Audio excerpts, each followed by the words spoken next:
respect the birthday the first time. To respect the birthday the second time. We take respect the birthday the third time. Thank you, Bante, for giving us our talk. We also would like to thank Mrs. R for helping with the translation into Vietnamese. Now, maybe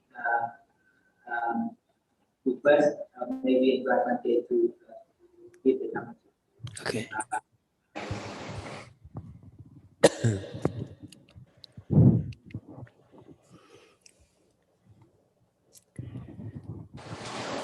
Namo Tassa Bhagavato Arahato Samma Sambuddhassa.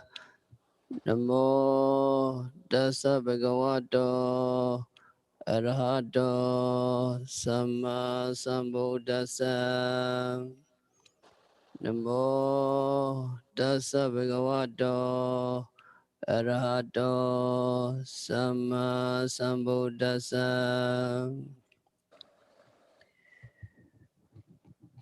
Today we have to listen how to meditate correctly. According to Satipatthana Sutta, Buddha said, Kaye kayanupasi viharati atapi sambhajano satima vineya loke beja domanasam. We have to practice ardently, clearly comprehending and mindful. These three things are important because it shows how we should meditate. When we meditate, when we contemplate the body in the body, that is when we make ourselves aware of everything that is in the body. We must do it ardently, clearly comprehending, and mindful. Atapi, ardent. That means we must be energetic, put forth effort to be mindful, or to watch whatever is in our body. So ardent refers to the energy or effort we invest. Without effort, we cannot keep our mind on the object. We cannot meditate. So a certain amount of energy or effort is needed to practice meditation. It is not easy. It is not an easy thing to keep our mind on the objects always. So energy or effort is a requirement for the practice of meditation. And yogi must be clearly comprehending and mindful. Sampajano satima. When yogi practice meditation, yogi must always be mindful. Yogi must be mindful of your breath, mindful of the movements of the abdomen, the different departments and the small activities of the body. Mindfulness is something like a stone hitting a wall. In order to throw a stone, you must put out energy. You throw the stone with energy and it hits the wall. Like the stone hitting the wall, mindfulness hits the object. Whatever the objects are, the breath or the movements of the abdomen or the activities of the body, your mind as it were goes to these objects. That hitting of the objects is mindfulness, sati. When you have mindfulness combined with energy or effort, your mind stays with the objects for some time. The stone, after hitting the wall, when it is wet mud wall, stays with the wall. It gets stuck in the wall. In the same way, your mind goes to the objects, and when it is held by energy and mindfulness, stays with the object.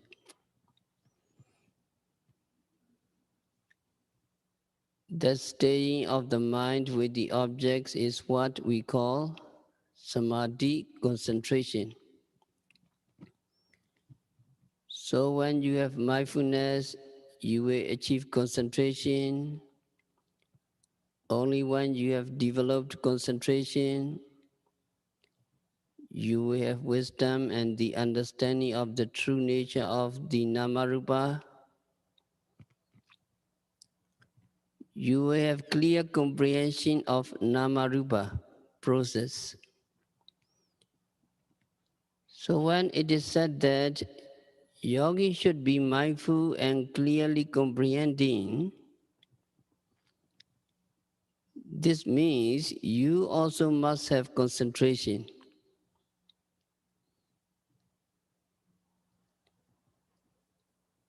It is essential to have clear comprehension, which is wisdom also. Moreover, mindfulness and concentration belongs to the group of concentration. You know there are 8 factors of the path: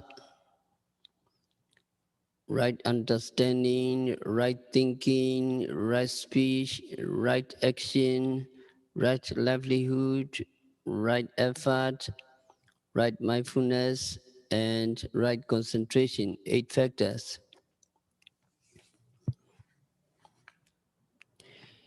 These 8 factors are divided into 3 groups: Sila group, Samadhi group, and Pinya group, morality group, concentration group, and wisdom group. Effort, mindfulness, and concentration belong to Samadhi group, concentration group. When one factor is practiced, the others have also to be practiced. So mindfulness here also means concentration. When you have concentration, when your mind stays with the objects for some time, you come to see the true nature of Namarupa, mind and body. You see that they are impermanent, unsatisfactory, and insubstantial. Yogi will come to see the rising and passing away of Namarupa. When you have sufficient concentration,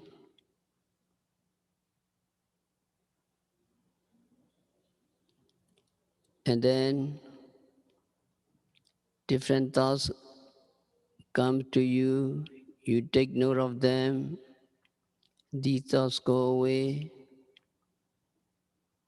You come to see this clearly only when you have the necessary concentration. So, four things are needed so that your meditation is good. First, you have to ardently make effort. Second, you have to practice mindfulness. Third, you have to develop concentration. And fourth, you have to understand and comprehend. These four constituents are essential for your good meditation. By saying Atapi Sambhajano Satima, ardently, clearly comprehending and mindful, Buddha showed us how to meditate, how to observe things, how to watch our breath, how to watch the movements of the abdomen and other activities of our body, as well as our feelings, consciousness, and the dhammas. So it is important when we meditate to have energy to support mindfulness so that we can generate sufficient concentration to penetrate the true nature of Namarupa. And then Buddha said, Vineya loke beja domanasam. Removing abhijja and domanassa, covetousness and grief in the world. When Buddha said loke in the world, it means the body, the feeling, the consciousness and Dhamma, or the aggregates of clinging.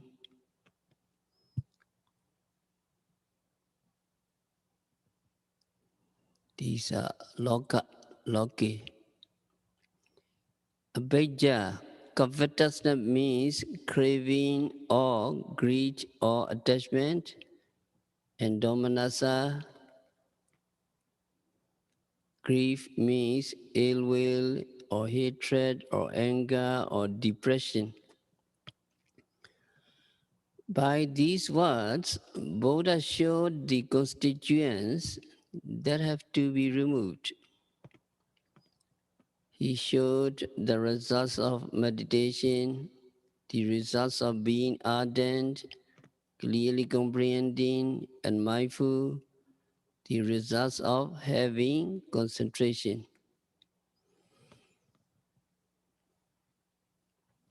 So when you make effort, when you are mindful, when you have concentration and penetrating knowledge or wisdom,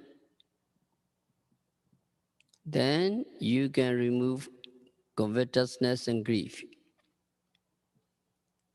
You can remove greed and hatred, which are the two gross hindrances. They are altogether 5 mental hindrances, but these are the grosser ones, abhijja and domanassa, lobha and dosa. When you can remove the two grosser ones, you will be able to remove the other ones as well. When you clearly comprehend your breath or the movements of your abdomen, or your feelings or the other activities in your body, you will have neither craving nor attachment, neither ill will or hatred at that time. At every moment, you remove these factors from your mind when your meditation is good.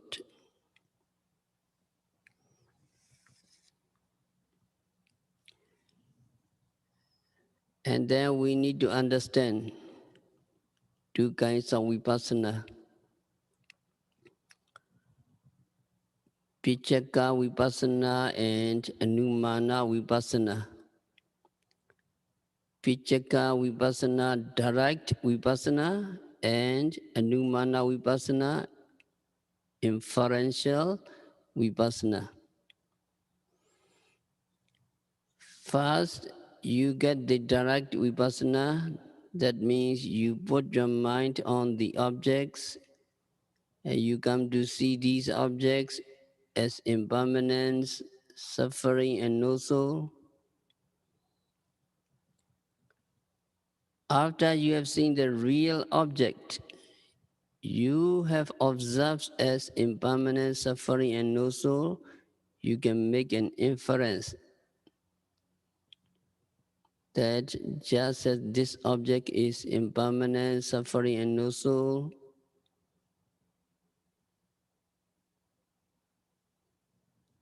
just as this object I'm observing is impermanent, suffering, and no soul,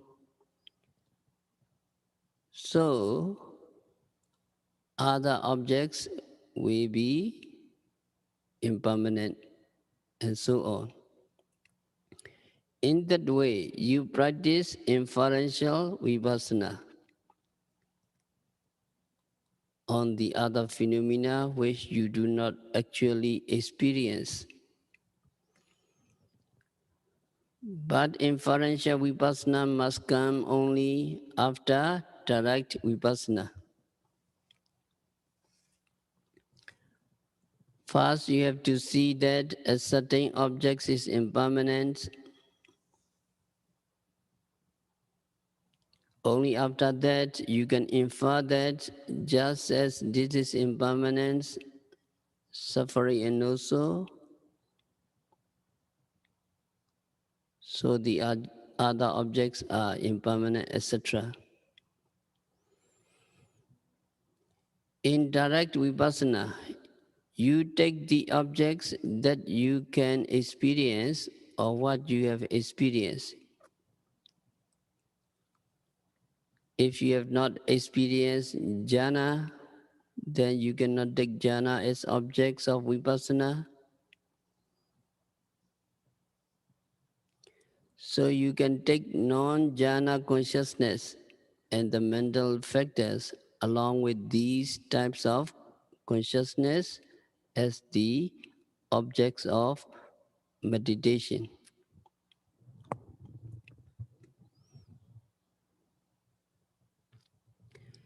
And vipassana begins with what is evident to the yogi, what you can observe easily. At the beginning of vipassana, you don't try to understand or you don't try to see things that are subtle, that cannot be easily seen. So you begin with what is evident to you, what is easy to comprehend. That is one important thing. Because if you try to see these, if you try to see those, they are not evident.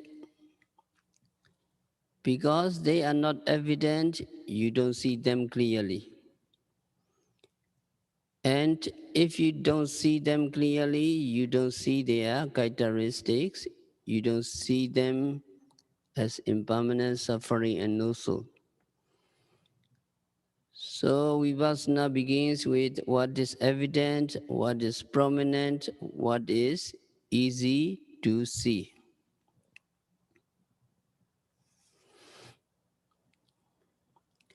And also, there are two kinds of objects, internal object and external object. Internal ichata means that arises in your mind and in your body that you really experience. Bahida external means those that arise in other people and also those that are in outside things like trees and mountains and so on.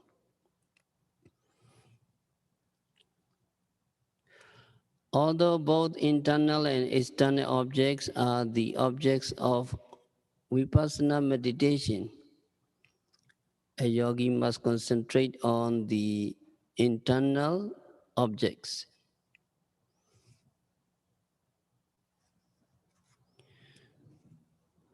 Because only the internal objects are evident to the yogis. For example, the mind of another person, you don't know the mind of another person, you don't see the minds of another person, but you may infer that person is angry or that person is happy, etc. But it's not sure. You don't really see for yourself his state of mind. But what is happening in you and in your mind, you really know whether you are really angry or you are really happy or any others. So it is important that yogis should lay emphasis on observing the objects that are internal. That means your own states of mind, your own types of consciousness, your own material properties, sensation in your bodies, and others.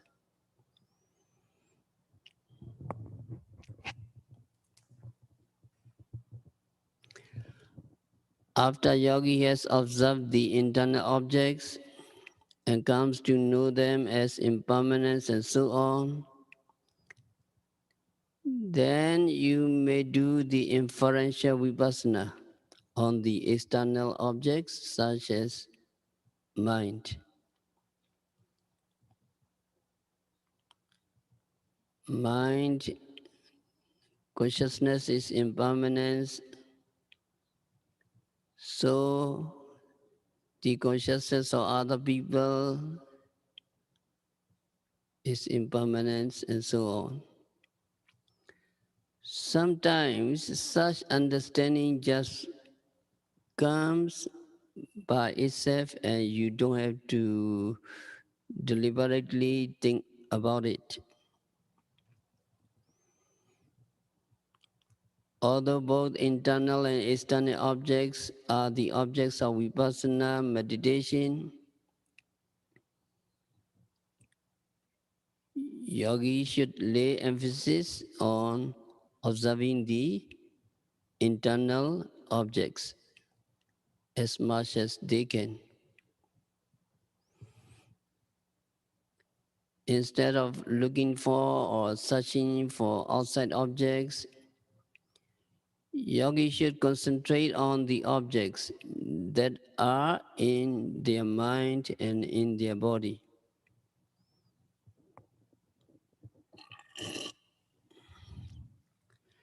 Looking for some outside objects is actually a distraction. By doing that, your concentration and understanding cannot develop.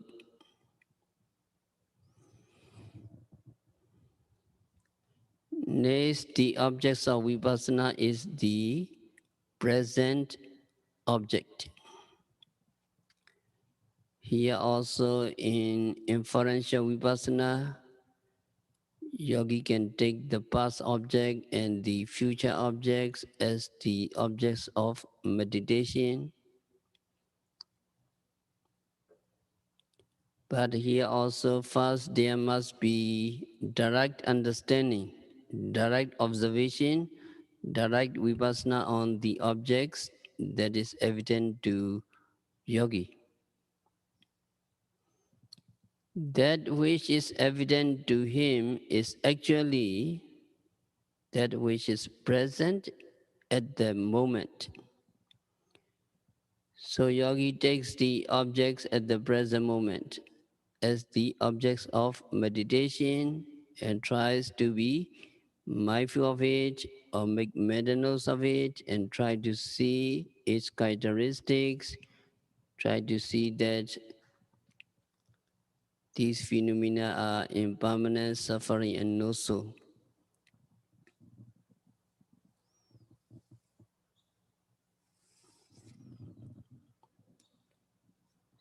So in this regard, Buddha said, Pichopaninja yandamma tata tata vipassati asahira asangopan davidva anubhyuhaye.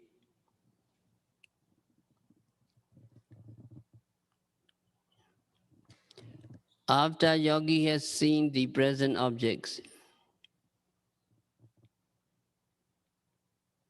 you clearly see the present objects as impermanent, suffering, and no soul. You may do inference or inferential vipassana.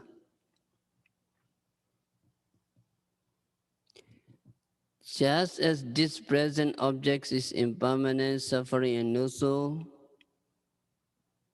so the objects in the past were impermanent, suffering, and no soul.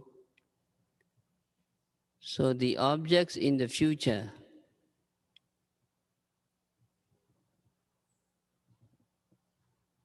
will be impermanent, suffering, and no soul. That kinds of contemplation or comprehension comes to a yogi actually almost by itself. After seeing the present objects as impermanent, suffering, and no soul, a yogi just comes to see that just as this is impermanence, suffering, and no soul, so the other objects are impermanent, etc.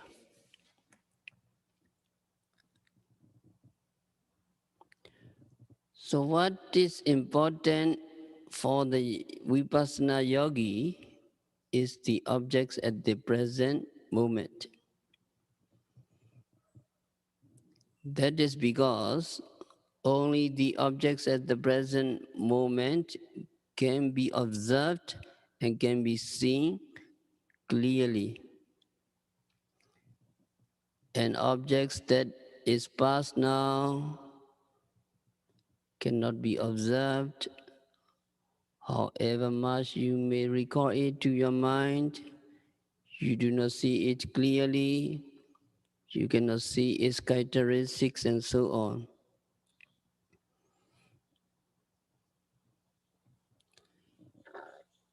And the objects that are to come, since they are not yet here, you cannot look at them, you cannot see them, you cannot observe them.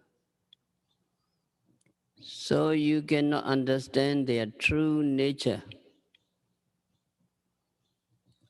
Only the objects at the present moment lends itself to observation, investigation, or comprehending. So the objects at the present is the most important. And that objects at the present moment can be any of ultimate reality, your thoughts, your emotion, your sensation in the body, or the rising and falling of the abdomen, or breathing in and out, and there are many things. So remember Buddha's words, Atitan nanwagameya napatikinke nakatam. Yadatitam bahinantam apatinja anagatam. Pichokpaninja yandaman tata tata vipasati asahiram asangopan vidva anubyuhaye. Atitan nanwagameya napatikinke nagatam. Yadatitam bahinantam apatinja anagatam. Pijopaninja yandaman tata tata vipasati asahira asangopanta vidva anubyuhaye. That means do not let the past come back to you, or do not go after the past, because the past is already past. Do not long for the future, because the future has not yet come. But a yogi who is able to be mindful of the objects at the present moment, or the present moment as it arises,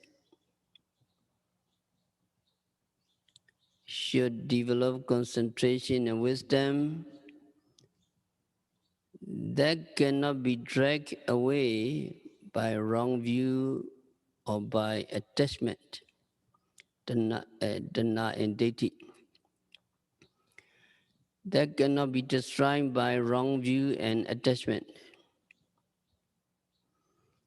So Buddha instructed his disciple to be mindful of the objects at the present moment, not to go back to the past, and not to long for the future, because they are not real actually.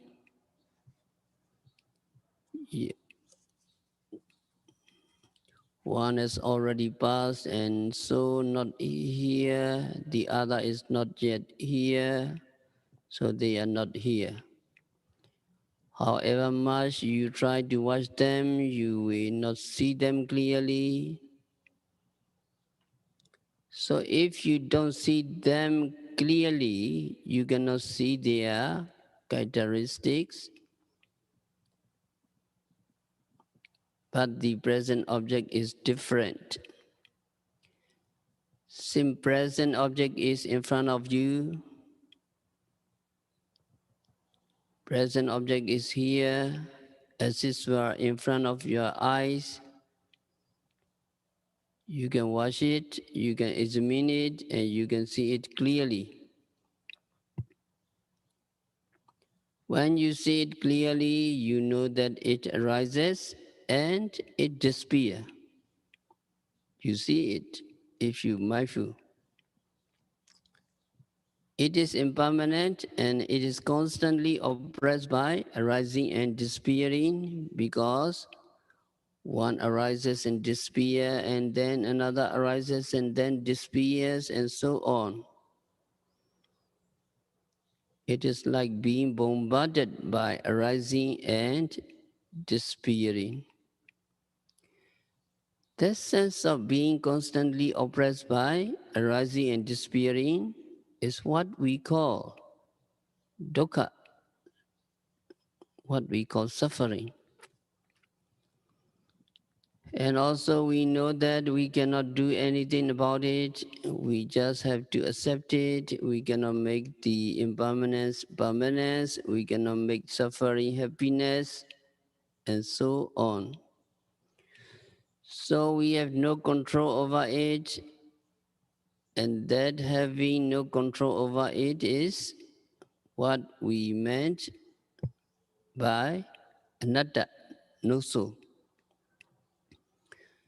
So these three characteristics are important because without seeing these three characteristics, we cannot make progress or we cannot get to the point where we are dispassionate towards all mental and physical phenomena, dispassionate towards suffering. So it is important that we pay attention to the objects at the present moment and not to be distracted to the past or to the future.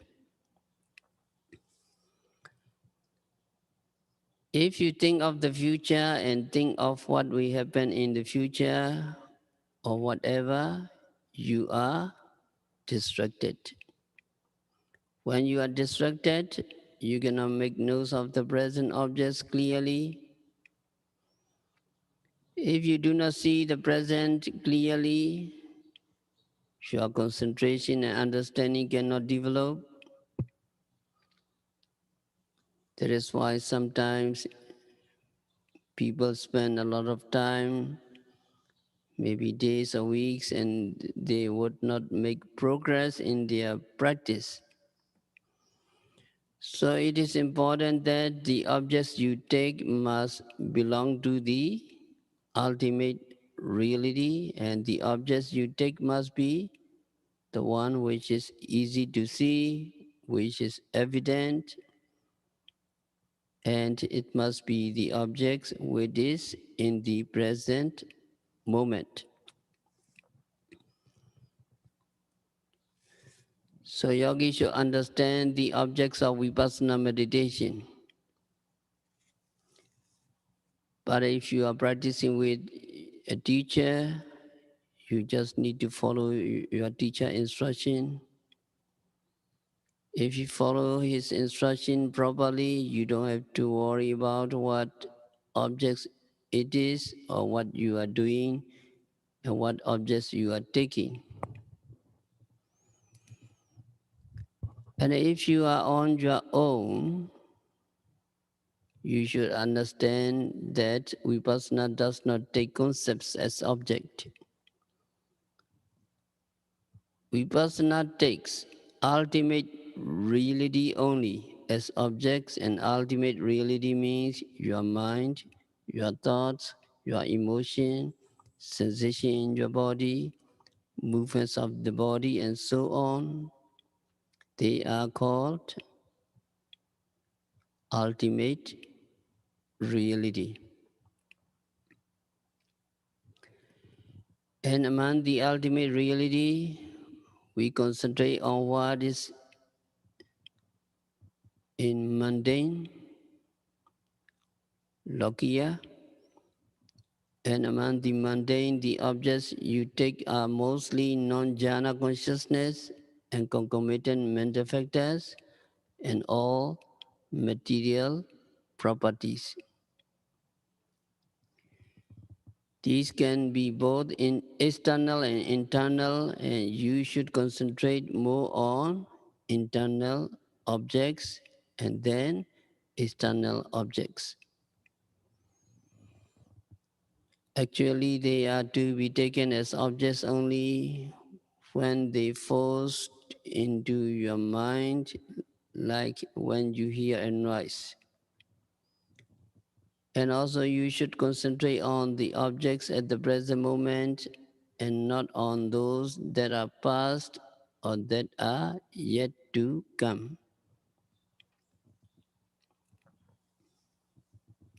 So when you practice vipassana meditation, yogi should keep this in your mind and try to be mindful of the objects at the present moment. Sometimes it is the breathing or the movements of the abdomen rising and falling. Sometimes your thoughts going here and there, sometimes emotions, sometimes sensation in your body. Whatever is evident at the present moment, it is the objects of your vipassana meditation. If you can just pay attention to the objects at the present moment and not go back to the past, not long for the future, or not think about the future, you will develop concentration quickly. When your concentration gets developed, you will come to see the true nature of Namarupa, that these Namarupa phenomena are impermanent, they are suffering, and they are no soul. And this is the purpose or the functions of vipassana.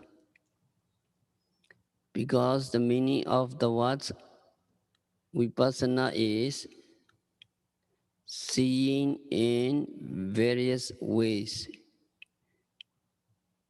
See in various ways means seeing mental and physical phenomena as impermanence, suffering, and no soul. So when you practice vipassana, it is important that you see these three characteristics. So you need to practice diligently.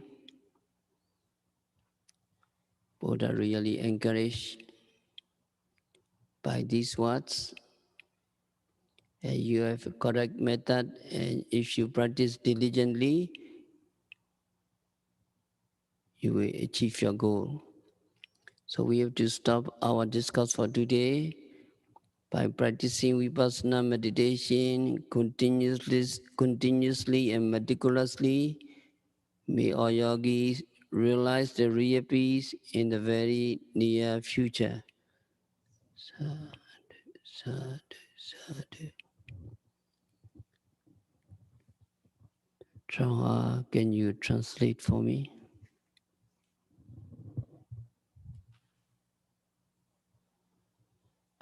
Yes, Ayada. I will translate. Thank you.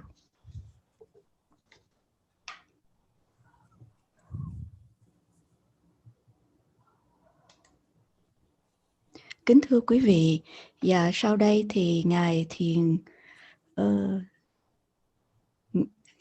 kính thưa quý vị, sau đây Hà sẽ thông dịch lại cái bài pháp hôm nay. Và thưa Ngài nói rằng là Đức Phật đã chỉ cho chúng ta cái phương pháp để thiền cho nó đúng. Đó là quan sát về 4 cái niệm xứ. Như vậy 4 cái niệm xứ đó là gì? Thì Đức Phật có nói rằng, này các thầy tỳ khưu, ở đây thầy tỳ khưu quan sát thân trong thân, tinh cần, tỉnh giác và chánh niệm để loại bỏ mọi tham ưu và ưu phiền trên đời này. Đó là những cái lời dạy ngắn gọn về thiền minh sát. Người thiền sinh hãy quan sát thân ở trong thân.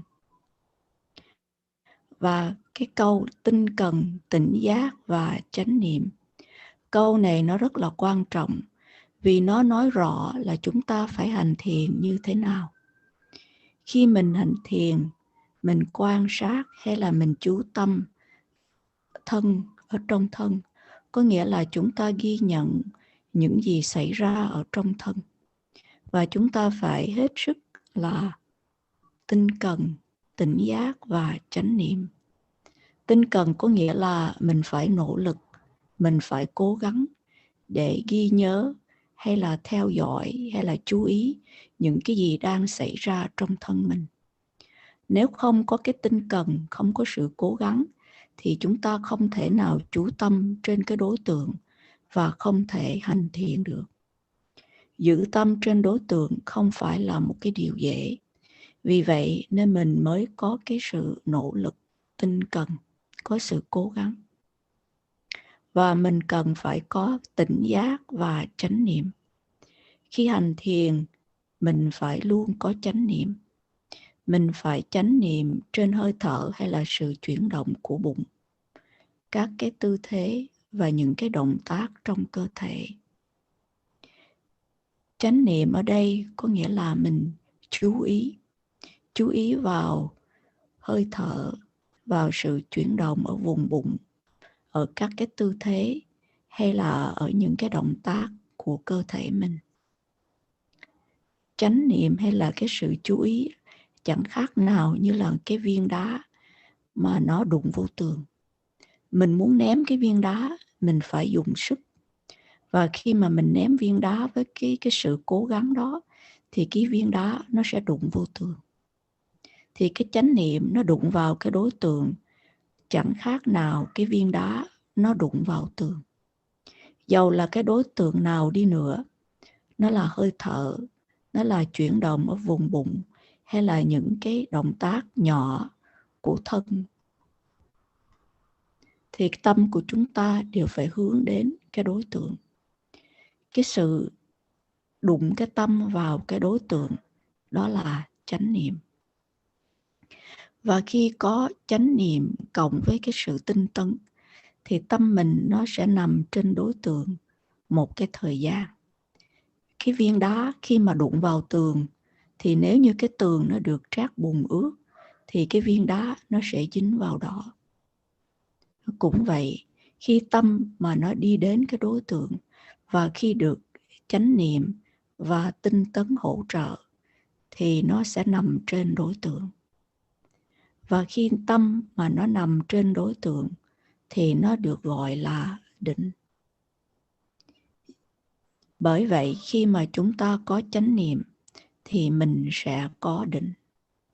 Và chỉ khi nào tâm định nó phát triển, thì chừng đó trí tuệ nó mới sanh khởi, và mình mới hiểu rõ được cái bản chất của sự vật, hiểu biết sự vật một cách rõ ràng. Bởi vậy khi mà nói rằng mình phải có tỉnh giác và chánh niệm, cũng có nghĩa là mình phải có cái sự định tâm, cần phải có tỉnh giác, vì đó là trí tuệ. Hơn nữa, niệm và định nằm ở trong cái nhóm định của bát chánh đạo. Bát chánh đạo gồm có 8 chi và được chia ra làm 3 nhóm. Đó là giới, định và huệ. Chánh kiến, chánh tư duy thuộc về nhóm huệ. Chánh ngữ, chánh nghiệp, chánh mạng thuộc về nhóm giới. Chánh tinh tấn, chánh niệm, chánh định thuộc về nhóm định. Và muốn thực hành một chi thì phải thực hành tất cả các chi cùng một nhóm. Bởi vậy, niệm ở đây cũng có nghĩa là định, vì nó nằm ở trong cái nhóm định. Và khi mà có cái sự định tâm, khi tâm nằm ở trên cái đối tượng một thời gian, thì chúng ta sẽ thấy được cái bản chất thật sự của thân và tâm. Chúng ta sẽ kinh nghiệm được rằng nó là vô thường, bất toại nguyện, và nó không có cái bản chất hay là vượt khỏi cái sự kiểm soát của mình. Nó là vô ngã. Và khi mà có đủ cái định tâm, thì chúng ta sẽ thấy rõ cái sự sanh diệt của thân và tâm. Trong khi đó, nếu như có sự suy nghĩ nào đến với mình, thì mình chỉ cần ghi nhận nó, thì nó sẽ mất ngay. Mình chỉ có thể thấy rõ được điều này khi mà chúng ta có được cái sự định tâm cần thiết. Có 4 cái yếu tố giúp cho chúng ta hành thiền tốt đẹp. Thứ nhất là phải có cái sự nỗ lực tinh tấn. Nỗ lực tinh tấn ở đây có nghĩa là cái sự kiên nhẫn. Thứ hai là phải thực tập chánh niệm, có nghĩa là phải có sự chú ý. Thứ ba là phải phát triển được sự định tâm. Thứ tư là phải tỉnh giác. Đây là 4 cái yếu tố mà mọi thiền sinh nghiêm túc phải phát triển đầy đủ để đạt đến cái mục tiêu cuối cùng là giải thoát giác ngộ. Và khi mà Đức Phật nói rằng tinh tấn, tỉnh giác và chánh niệm, thì Đức Phật dạy cho chúng ta cái cách hành thiền, cách quan sát sự vật, cách theo dõi hơi thở, theo dõi sự chuyển động ở vùng bụng và những cái tác động nhỏ khác của cơ thể, cũng như là cái cách chúng ta quan sát hay là cảm nhận những cái cảm giác, quan sát tâm và quan sát pháp. Bởi vậy khi mà hành thiền, chúng ta cần nỗ lực vun bồi cái chánh niệm, ghi nhớ để chú ý, để có đủ định tâm thấu suốt được bản chất của sự vật. Và Đức Phật nói thêm nữa là hành thiền minh sát là để loại bỏ tham ái và sân hận trong cõi đời. Cái chữ trong cõi đời ở đây có nghĩa là thân thể hay là ngũ uẩn thụ. Tham ái có nghĩa là tham lam, luyến ái, dính mắc. Và ưu phiền, sân hận ở đây có nghĩa là ác tâm, nóng giận hay phiền muộn. Qua cái câu trên thì Đức Phật cho chúng ta thấy những cái thứ phiền não mà mình cần phải loại bỏ. Ngài cũng cho thấy kết quả của việc hành thiền, kết quả của sự tinh tấn, tỉnh giác và chánh niệm. Khi chúng ta có cái sự tinh tấn, chánh niệm, định tâm và trí tuệ, thì mình sẽ loại bỏ được tham ái và ưu phiền. Loại bỏ được tham ái và sân là chúng ta loại bỏ được 2 cái loại chướng ngại lớn. Có tất cả là 5 cái chướng ngại tất cả, nhưng mà tham và sân là 2 cái lớn nhất. Khi mà chúng ta có thể loại bỏ được 2 cái chướng ngại lớn này, thì mình có thể loại bỏ các cái chướng ngại nhỏ hơn còn lại. Khi chúng ta nhận thức rõ hơi thở hay là sự chuyển động của bụng, hoặc là cái cảm giác, hoặc là các cái cử động nhỏ trong thân, thì lúc ấy mình sẽ không có tham hay là dính mắc. Mình không có tâm sân nữa. Ở mỗi một cái giây phút, chúng ta loại trừ được những cái chướng ngại trên.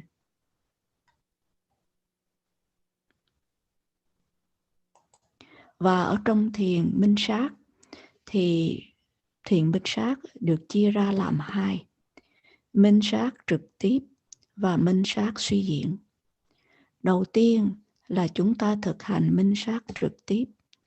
Có nghĩa là mình để cái tâm ở trên cái đối tượng và thấy rằng tất cả cái đối tượng là vô thường, khổ và vô ngã.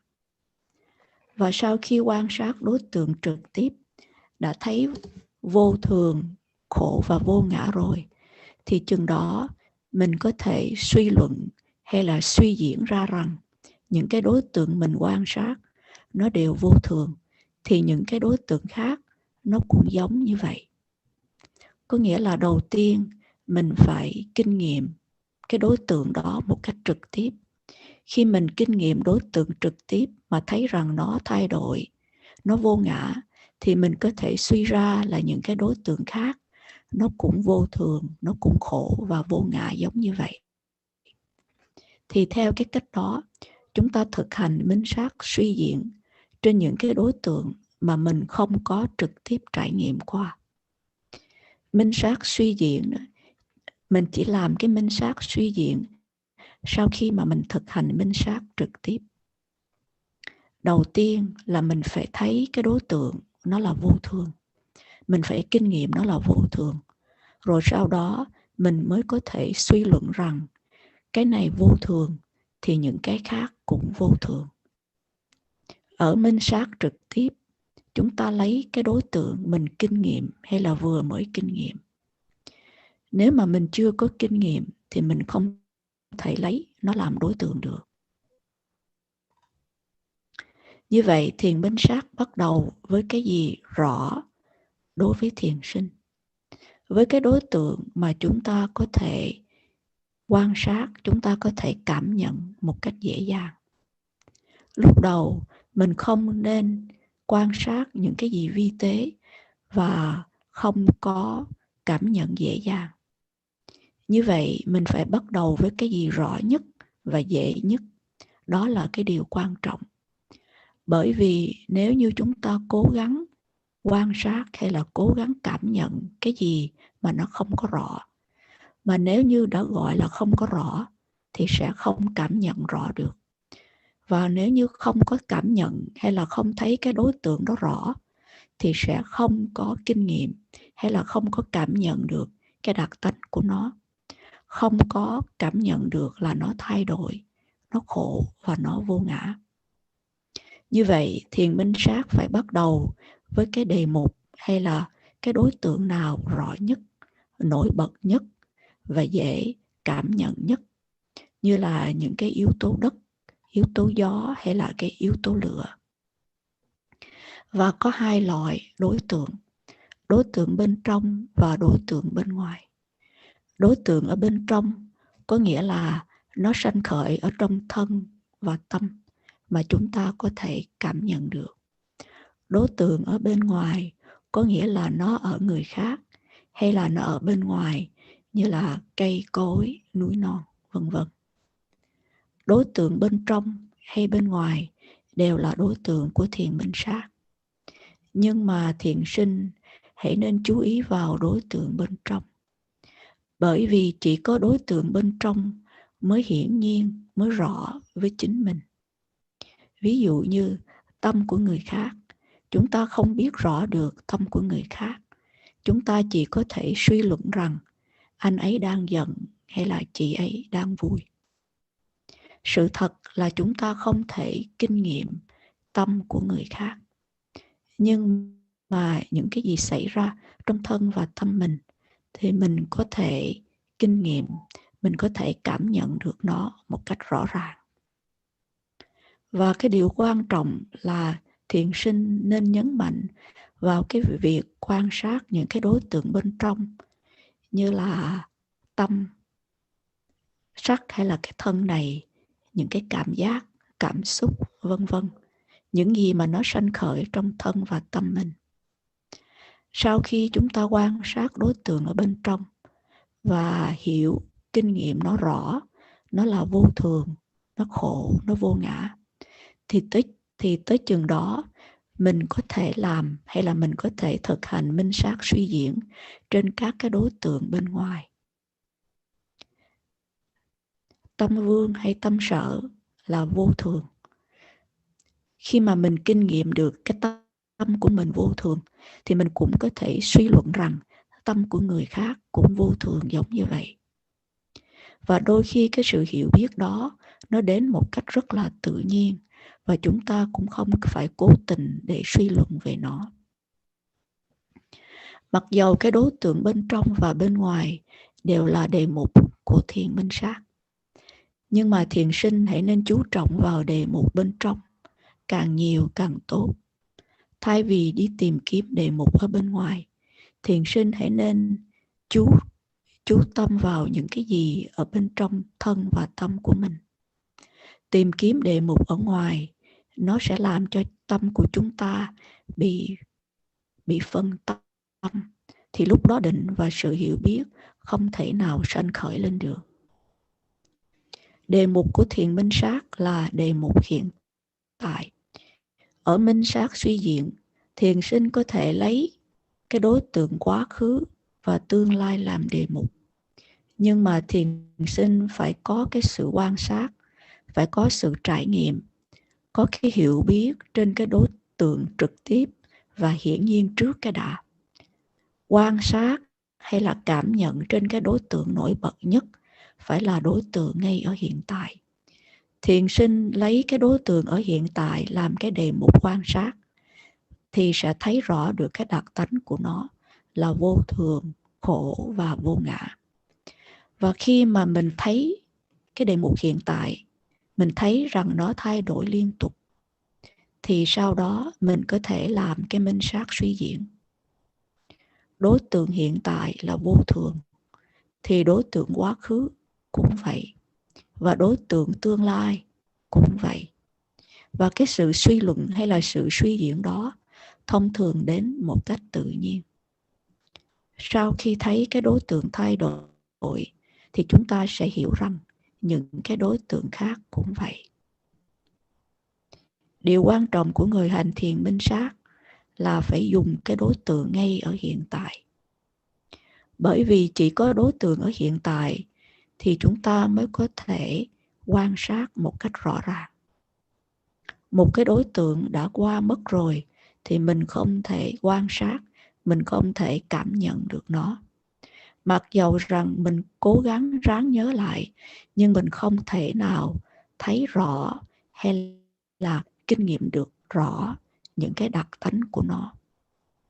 Và những cái đối tượng mà nó chưa có đến, nó không có mặt, thì chúng ta không thể nào thấy nó, hay là quan sát nó, hay là cảm nhận được nó. Do đó thì sẽ không hiểu biết được cái bản chất thật của nó. Chỉ có khi nào mà mình cảm nhận, mình kinh nghiệm nó một cách rõ thì mình mới hiểu được cái bản chất thật của nó. Và chỉ có cái đối tượng có mặt ngay bây giờ thì chúng ta mới có thể quan sát, điều tra, hiểu nó một cách rõ ràng. Như vậy thì cái đối tượng hiện tại quan trọng nhất. Nó có thể là bất cứ thực tại tuyệt đối nào, như là suy nghĩ, cảm xúc, cảm giác trên thân, hay là phòng, xẹp, hay là hơi thở, hay là nhiều cái khác nữa. Và Đức Phật có nói rằng, đừng để quá khứ quay trở lại. Đừng đi tìm quá khứ, vì quá khứ đã đi qua rồi. Đừng mong đến tương lai, vì tương lai chưa đến. Nhưng mà một người thiền sinh có chánh niệm trên đề mục sanh khởi ở hiện tại sẽ phát triển được định và tuệ, sẽ không bị tà kiến hay tham ái lôi kéo đi, sẽ không bị tà kiến và tham ái tiêu diệt. Đức Phật hướng dẫn đệ tử của Ngài là hãy có chánh niệm trên đề mục hiện tại, hãy có sự chú ý trên những cái gì sanh khởi ở hiện tại, không quay trở lại quá khứ, không mong mỏi cho tương lai. Tại vì thực ra nó không có thật. Một cái là nó đã đi qua rồi, và một cái là nó chưa có đến. Như vậy là quá khứ và tương lai không có ở đây và bây giờ. Và chúng ta có thể cố gắng để quan sát nó, nhưng mà mình sẽ không thấy rõ. Và vì không có thấy rõ thì sẽ không thấy được hay là không cảm nhận được những cái đặc tánh của nó. Nhưng mà cái đề mục hiện tại thì khác. Vì nó đang ở đây, nó đang trước mặt mình. Mình có thể cảm nhận nó, mình có thể quan sát nó một cách rõ ràng. Và khi quan sát đề mục hay là cảm nhận đề mục rõ thì chúng ta sẽ thấy rằng nó sanh lên và nó mất đi. Nó không có trường tồn và nó luôn bị áp bức bởi sanh và mất đi. Và bởi vì cái này sanh lên, mất đi, rồi một cái khác sanh lên, mất đi, thì cái cảm giác mà luôn luôn bị áp bức bởi sanh và mất như vậy thì cái đó gọi là khổ. Và chúng ta cũng biết là mình không làm được gì cả. Mình chỉ biết chấp nhận thôi. Mình không thể làm vô thường trở thành thường được. Mình không thể nào đổi cái khổ thành hạnh phúc được. Và chúng ta không có điều khiển được nó.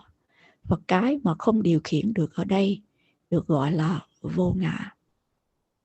Và ba cái đặc tánh này nó rất là quan trọng. Bởi vì nếu như chúng ta không thấy, không kinh nghiệm được ba cái đặc tánh này, chúng ta sẽ không tiến bộ. Hay là chúng ta không đạt tới cái điểm mà mình không còn thích, không còn bám níu vào những cái hiện tượng thân tâm, không còn dính vào đau khổ. Điều đó quan trọng là chúng ta phải chú ý đến cái đối tượng.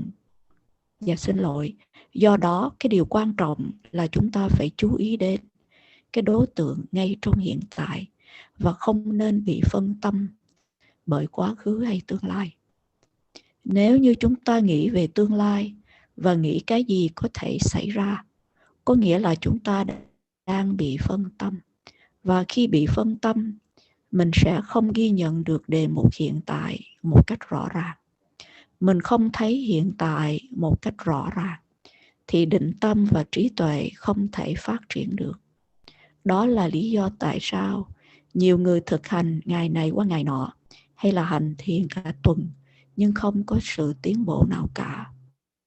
Do đó, cái điều quan trọng khi hành thiền minh sát là cái đối tượng phải thuộc về thực tại tuyệt đối. Nó phải rõ, nó phải hiển nhiên và nó phải có mặt ngay bây giờ. Thiền sinh nếu mà hiểu về cái đối tượng của thiền minh sát, thiền sinh nên hiểu về đối tượng của thiền minh sát.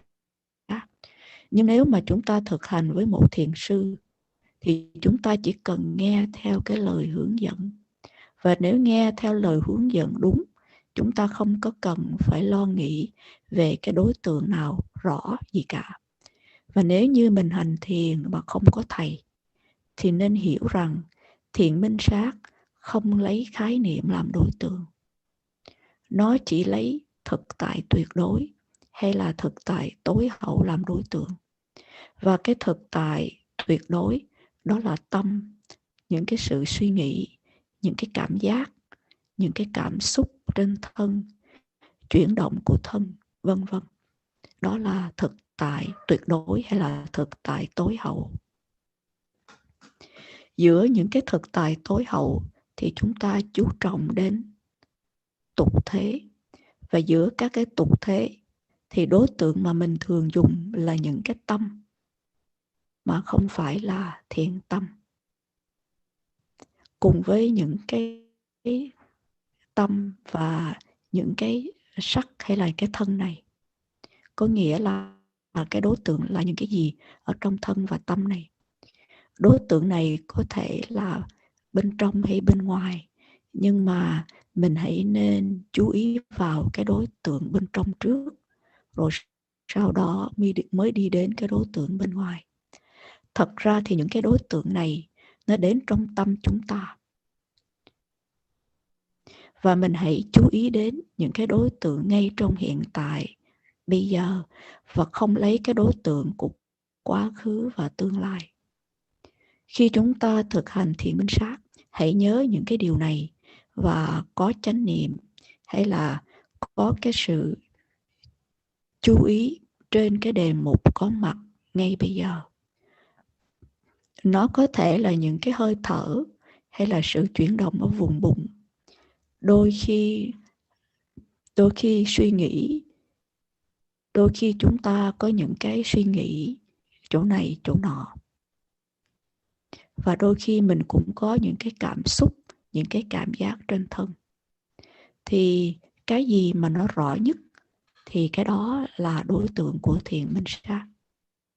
Nếu như mà chúng ta có thể chú ý đến cái đối tượng ngay trong hiện tại và không có quay về quá khứ hay tương lai, thì chúng ta sẽ phát triển định tâm một cách mau chóng. Và khi định tâm được phát triển thì mình sẽ thấy rõ bản chất thật của những cái đối tượng.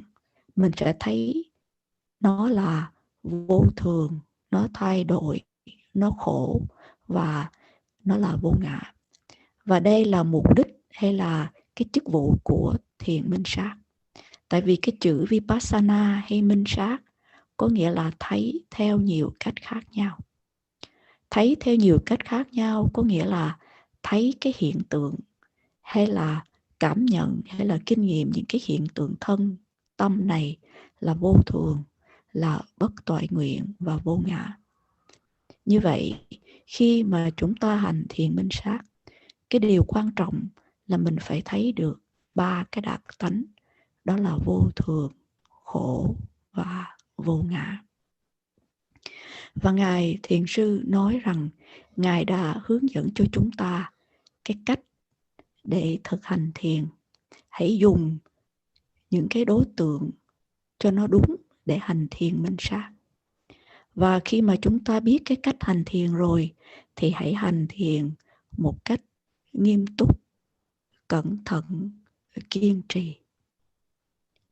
Làm đúng được cái điều đó thì chắc chắn chúng ta sẽ đạt được cái điều mà mình mong muốn đó là sự giải thoát.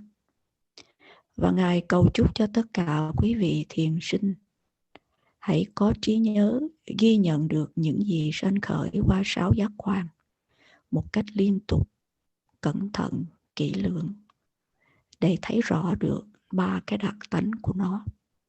Làm được điều đó, Ngài bảo đảm rằng trong một tương lai rất gần, quý vị sẽ kinh nghiệm được một sự bình yên tuyệt đối. Sadhu, sadhu, sadhu.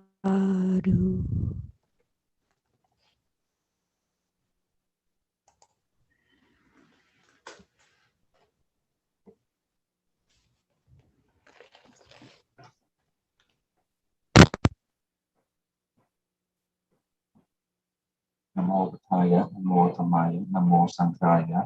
Kundalini Phante, thank you Phante for giving us a very meaningful Dhamma talk today about Vipassana meditation and also about its object. We will take this lesson and keep practicing on behalf of all the Sangha and all the yogis on Zoom today. I would like to pay the respect to you. Hope you'll be well and happy and return to us with the new Dhamma talk again next time. Thank you very much. And also thank you, Ms. Ha, for the very beautiful translation.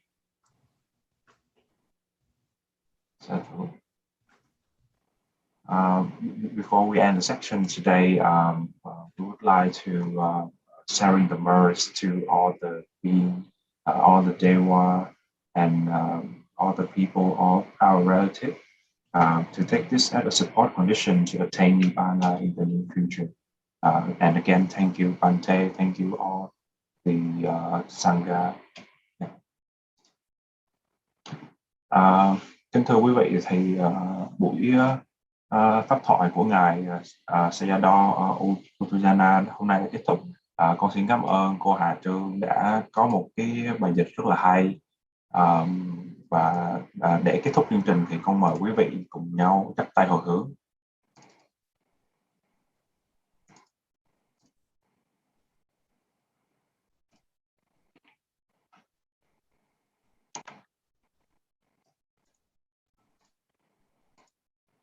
Chư thiên ngự trên hư không, địa cầu thường ngự rõ thông mọi điều. Long vương thần lực có nhiều, đồng sinh hoan hỷ phước đều chúng tôi.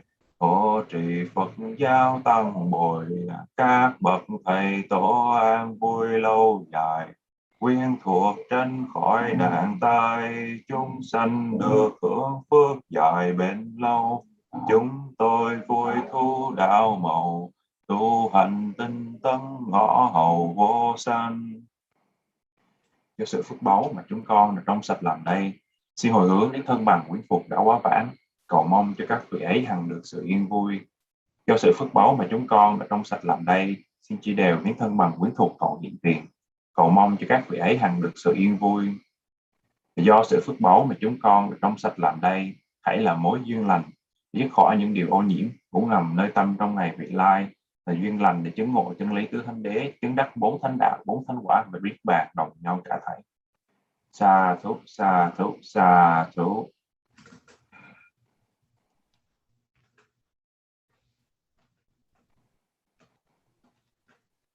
Vâng.